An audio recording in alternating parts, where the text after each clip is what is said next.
ఇప్పుడు మీరు ఎవరో ఒకరు గుర్తించి మంచి అవకాశం అని ఒక మాట అన్నారు. ఇది గుర్తుపెట్టుకొని మనం తర్వాత మాట్లాడుకుందాము.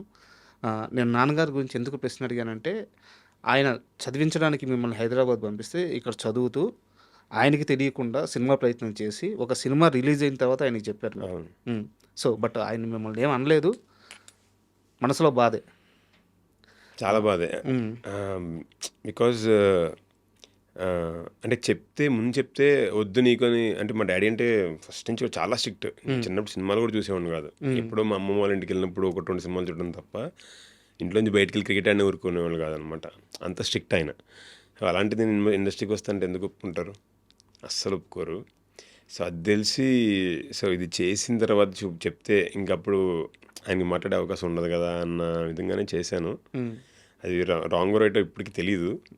బట్ జీవితం అట్లా నడిపించింది. సినిమా ప్రేమ అంతే ఇంకేం చేయలేం. అంతే ఒక ప్యాషన్ ఏదో చేద్దామని. హ్మ్.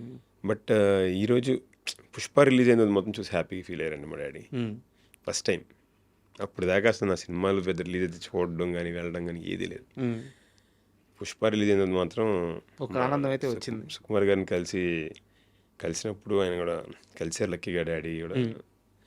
థ్యాంక్ యూ సో మచ్ అండి. మా అబ్బాయికి అవకాశం ఇచ్చారని చెప్పి అన్నారు.